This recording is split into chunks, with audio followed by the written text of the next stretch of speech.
ان کے ذہنوں میں بیٹھ چکی ہے. اب بھارتی شہریوں کی لسٹیں بنیں گی. یہ ہم آپ کو پہلے ہی بتا رہے ہیں, بڑی ایکسکلوزیو خبر ہے, ابھی تک پاکستان میں کسی نے یہ بریک نہیں کی. ناظرین اب ان کی لسٹیں بنیں گی اور لسٹوں کے اندر ناظرین بھارتی شہریوں کو چن چن کر وہاں سے نکالا جائے گا, اور اب ان پر اعتماد نہیں کیا جائے گا. وہ اعتماد سارا شفٹ ہو چکا ہے ٹورڈز پاکستان جو کہ وہاں پر موسٹلی لیبرز کے طور پر جاتے تھے, مزدوری کرتے تھے. اب ان کی امیج میں, ان کی عزت میں بھی بڑی جو ہے ہم نے دیکھا کہ وہ اضافہ ہوا ہے, بڑا اضافہ ہوا ہے ان کی عزت میں, اور مختلف ویڈیوز آ رہی ہیں. بڑی پاکستانی عوام خوش ہے کہ یہ جو معاہدہ ہوئی ہے, جو ڈیل ہوئی ہے, ان سے ہماری پرسنالٹی پر, ہماری عزت پر بڑا فرق پڑا ہے, اور اب انہوں نے ہمیں ایکول ٹریٹ کرنا شروع کر دیا, ہمیں بھائیوں کی نگاہ سے دیکھنا شروع کر دیا ہے, کیونکہ انہیں اب اصل پتہ چل چکا ہے کہ بھارت کبھی بھی عرب کے مسلمانوں کے دوست نہیں ہو سکتے, یہود و نصارہ کبھی مسلمانوں کے دوست نہیں ہو سکتے. جو 1400 سال پہلے قرآن میں جو بات جو ہے بتا دی گئی, اب وہ ہم نے حقیقت میں بھی دیکھنا شروع کر دی کہ یہ کبھی مسلمانوں کے دوست نہیں ہو سکتے, ان کے ساتھ کبھی وفاداری نہیں کر سکتے. یہ وہ ناظرین سوچ ہے, یہ وہ پرسیپشن ہے جو کہ بلڈ اب ہونا شروع ہو گئی ہے. کن کے ذہنوں میں؟ عرب ممالک کے ذہنوں میں, اور اسی لیے انہوں نے ایک بڑا فیصلہ کیا. ناظرین اب لسٹیں بنیں گی, لسٹوں کے اندر بھارتی شہریوں کو جو ہے نکالا جائے گا, نکالنے کی تیاری کی جا رہی ہے, کیونکہ اعتماد اٹھ گیا ہے. اب ٹرسٹ نہیں رہا, اب وہ اعتماد جو کہ بھارتیوں پر تھا وہ سارا شفٹ ہو چکا ہے. اسی لیے ناظرین بھارت کو بڑی تکلیف ہو رہی ہے. بھارت کا انفلوئنس, بھارت کی ڈومیننسی وہ ہمیں ختم ہوتی ہوئی دکھائی دے رہی ہے. ناظرین صرف یہی نہیں, ہم نے آپ کو قطر کی اگزامپل دی, قطر سے پہلے آپ کو ایک اور اگزامپل دیتے ہیں. ناظرین اسرائیل اور ایران کی جب جنگ ہوئی تھی, اسرائیل اور ایران کی جنگ کے بعد وہاں پر ایک بہت بڑا نیٹ ورک بے نقاب ہوا تھا, اور اس نیٹ ورک کے اندر کون کون موجود تھے؟ اسرائیلی اور بھارتی ایجنٹس موجود تھے. ان کو پکڑا تھا, ایک بہت بڑے نیٹ ورک کو, اور پھر ان کو جو ہے وہ گرفتار کیا گیا تھا. 700 اسرائیلی ایجنٹس کو بھی جو ہے وہ گرفتار کیا گیا تھا. بین الاقوامی میڈیا نے اس خبر کو بڑا رپورٹ کیا تھا.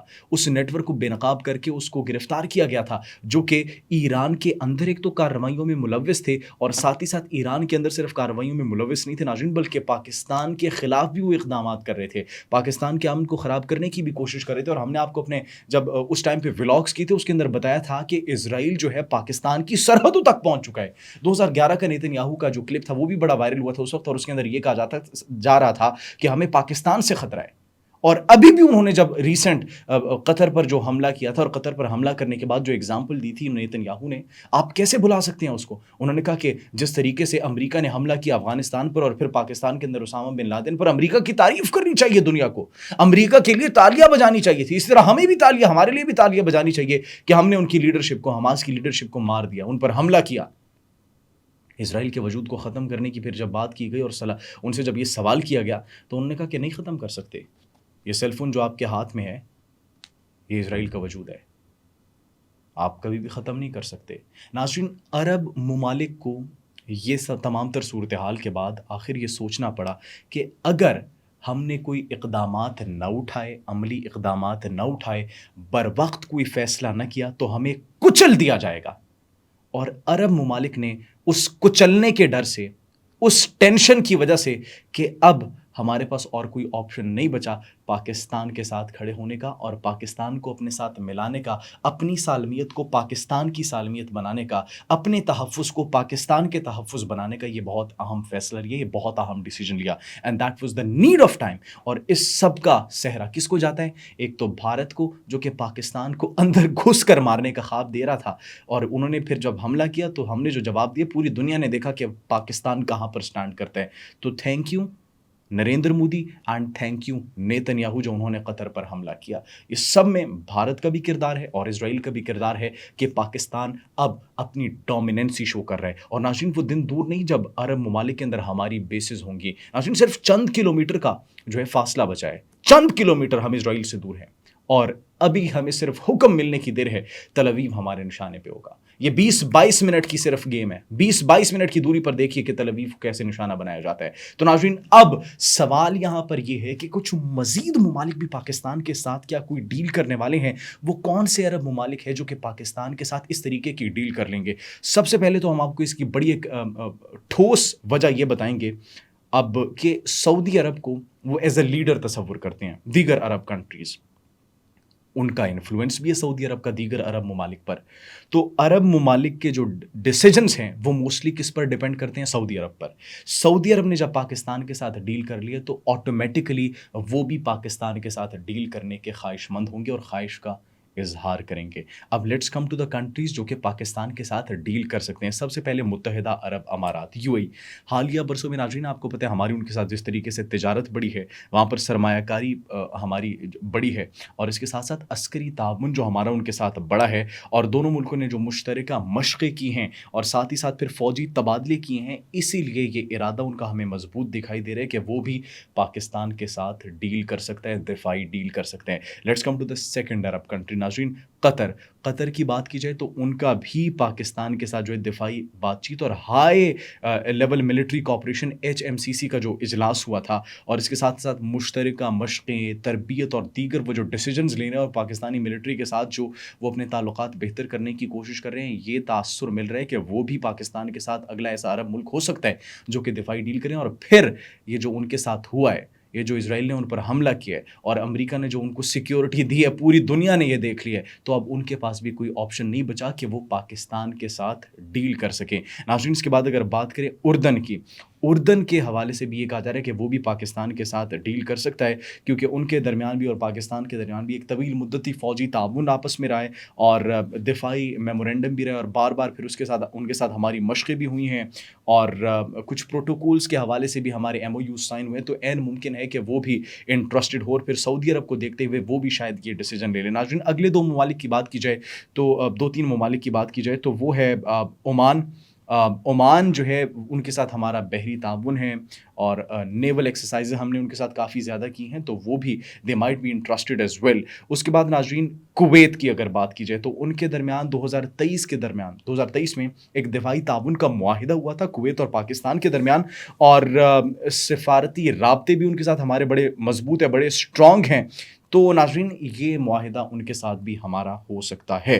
ناظرین اب اس ملک کی بات کرتے ہیں جس نے پاکستان اور بھارت کی جنگ میں استعمال ہونے والا چین کا دفاعی نظام منگوا لیا ہے، اور اسرائیل کو کارنر کرنے کے لیے اب اگر یہ تمام تر عرب ممالک نے پاکستان کے ساتھ ڈیل کر لی تو اب اسرائیل کے لیے پھر کوئی آپشن نہیں بچے گا. ناظرین صورتحال اس وقت بڑی سنگین ہے، بڑی کرٹیکل ہے، اور جیسے جیسے وقت آگے بڑھ رہا ہے صورتحال مزید کشیدہ بھی ہو سکتی ہے. اسرائیل کو اپنے ایکشنز پر نظر ثانی کرنا ہوگا اور انہیں یہ دیکھنا ہوگا کہ اب کون سے ایسے ایکشنز ہیں جس سے خطے کی سلامتی کو خطرہ ہو سکتا ہے، کون سے ایسے ایکشنز ہیں جو کہ امن کی صورتحال کو ڈسٹرب کر سکتے ہیں. اس کو دیکھتے ہوئے ان کو کوئی بھی ایکشن لینا پڑے گا. اگر انہوں نے اس کو دیکھتے ہوئے ایکشن نہ لیا تو پھر ترکیہ کے صدر رجب طیب اردوان کی جانب سے جو سٹیٹمنٹ آئی تھی کہ ہم اس خطے کے محافظ ہیں، یہ ہمارے آباء و اجداد کا جو ہے وہ خطہ ہے، ہم اس پر حکمرانی کرتے رہے ہیں، کرتے رہیں گے، اور ہم اسرائیل کی بربریت کو ہرگز برداشت اس طریقے سے نہیں کریں گے. رجب طیب اردوان نے یہ کھڑے ہو کر جو للکارا ہے اسرائیل کو، اور پاکستان کی سعودیہ کے ساتھ جو ڈیل ہو چکی ہے تو اسرائیل کو چاروں اطراف سے گھیرا بھی جا سکتا ہے. بات کریں اس ملک کی ناظرین جس ملک نے وہ دفاعی نظام منگوایا ہے، وہ ویپن منگوایا ہے، ناظرین چین کا HQ-9 ڈیفنس سسٹم مصر نے منگوا لیا ہے. جی ہاں ناظرین، اور یہ انہوں نے جو ایک فضائی دفاعی نظام ہے وہ حاصل کر لیا ہے. روسی S-400 سسٹم جو ہے جدید ترین، اس کے ہم پلہ اس کو تصور کیا جاتا ہے، اور یہ وزیر دفاع عبد المجید صقر کی جانب سے سٹیٹمنٹ سامنے آئی ہے کہ مصر کی سرحدوں کو کمزور کرنے کی کوشش دنیا کو حیران کر دے گی. اب مصر کی جو بارڈر ہے، بارڈرز کو جو کمزور کرنے کی کوشش کی جا رہی تھی عناصر کی جانب سے، کچھ عناصر کی جانب سے، اور ان کے اندر آپ کو بھی پتہ ہے، ہمیں بھی پتہ ہے کہ کون ملوث ہے. تو ناظرین اب انہوں نے کہا کہ اب ہم سب کو حیران کر دیں گے. انہوں نے پھر یہ بھی کہا کہ مصر جو ہے غزہ کے بحران کے دوران فلسطینیوں کی جو ہے وہ جو جبری آبادکاری ہے اسرائیلیوں کی اور فلسطینیوں کی جو بے دخلی ہے وہاں سے، یہ ہمارے لیے ریڈ لائن ہے، اور انہوں نے کہا کہ ہم اس پر ایکشن آج نہیں تو کل لیں گے. ناظرین اب یہ جو HQ-9 ایکچولی نصب کیا گیا ہے، اس کا مقصد کیا ہے؟ HQ-9 یہ جو نصب کیا گیا ہے اس کا مقصد ایکچولی اسرائیل کو